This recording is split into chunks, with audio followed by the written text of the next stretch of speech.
দেশীয় অস্ত্র দিয়ে ভয়ভীতি প্রদর্শন করে তাদের কাছ থেকে ডাকাতি করছিল, প্রাইভেট কারটি ভাঙচুর করে এবং ডাকাত দল আইন শৃঙ্খলা বাহিনীকে দেখতে পেয়ে তাদের উপরে হামলা চালায়। সেখানে হানিফ, রুবেল এবং ইসমাইল মূল হোতা, তারা প্রাথমিকভাবে কোথায় তারা এই গণ ডাকাতি করবে এই জায়গাটি তারা রেকি করে।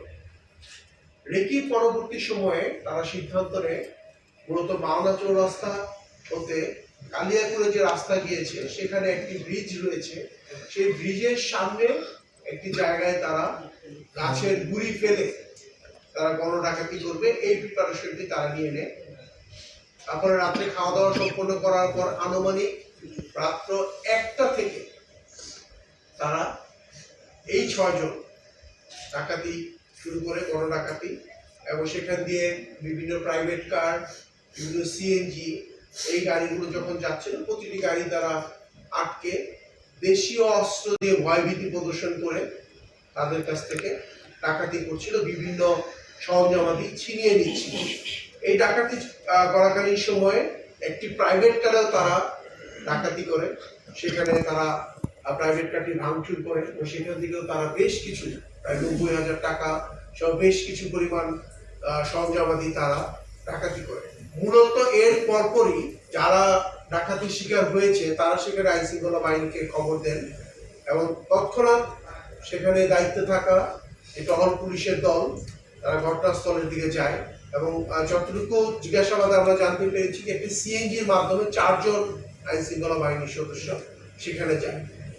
তাদেরকে দেখতে পেয়ে এই ইসমাইলের নেতৃত্বে রুবেল, কামরুল তারা তাদের সাথে থাকা দেশীয় অস্ত্র, দা এবং লোহা দিয়ে আইন শৃঙ্খলা বাহিনীর সদস্যদের উপরে তারা হামলা চালায়।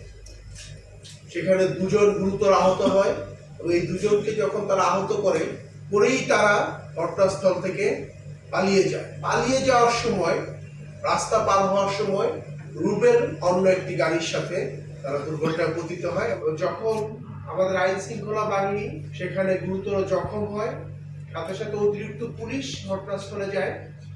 তো তখন তারা এই দুর্ঘটনায় পতিত হওয়া ডাকাত দলের অন্যতম সদস্য রুবেলকে আটক করতে সক্ষম হয়।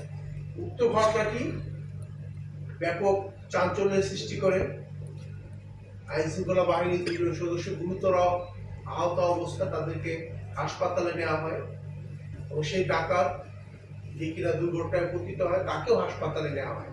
বর্ধিত ঘটনার প্রেক্ষিতে একটি মামলা হয়। এখানে উল্লেখ্য এই ঘটনাস্থলে আহত হওয়া ডাকাত রুবেল, তার কাছ থেকেই মূলত প্রাথমিকভাবে জানা যায় এই ডাকাতির পরিকল্পনা যে মূল হোতা সে হচ্ছে ইসমাইল, যে কিনা দীর্ঘদিন যাবৎ বিভিন্ন জায়গায় আন্তঃজেলা বা বিভিন্ন স্থানে এমনকি নদী পথেও ডাকাতি করে আসছিল। রুবেলের কাছ থেকে আমরা হানিফ সম্পর্কে জানতে পারি যে হানিফ কিনা ঘটনাস্থলে মূল পরিকল্পনাতে ছিল, রেকি যে কার্যক্রম সেই কার্যক্রমে ছিল এবং এই হানিফ 2012-13 সালে ছিনতাইকালীন সময়ে একজন নিহত হওয়ার ঘটনায় সে দীর্ঘদিন যাবৎ কারাভোগ করে আসছিলেন। পরবর্তীতে কারাগার থেকে বের হয়েও সেই ডাকাত দলের সাথে সে সম্পৃক্ত এবং রুবেলের কাছ থেকে আরো জানা যায় যে মূলত এখানে 6 জনের একটি গ্রুপ ছিল। এই তথ্য প্রাপ্তির পর মূলত আইন শৃঙ্খলা বাহিনী অর্থাৎ পুলিশ, র্যাব সবাই এই ডাকাত চক্রের যে মূল হোতা ইসমাইল, হানিফকে গ্রেফতারে অভিযান শুরু করে।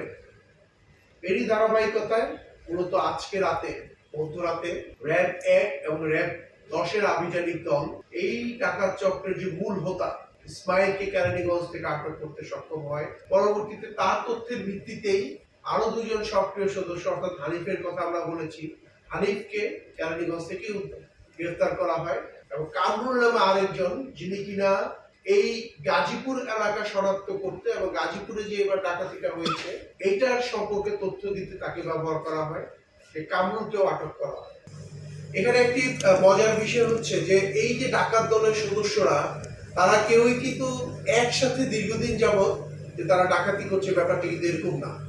গ্রেফতারকৃত যে ইসমাইল সে ইতিপূর্বে 4 থেকে 5 বার ডাকাতির কারণে সে গ্রেফতার হয়েছে। সে প্রায় 6 বছর যাবৎ সে ডাকাতি করছে এবং সে যখনই কারাগারে যাচ্ছে তখন সেখানে তার সাথে অন্যান্য ডাকাতদের সাথে কারাগারে পরিচয় হয়। তাদের মাধ্যমে সেই সকল এলাকার তথ্য উপাত্ত তিনি খোঁজ খবর নেন, নিয়ে মূলত কারাগার থেকে বের হয়ে সবার মোবাইল নাম্বার তিনি সংরক্ষণ করেন।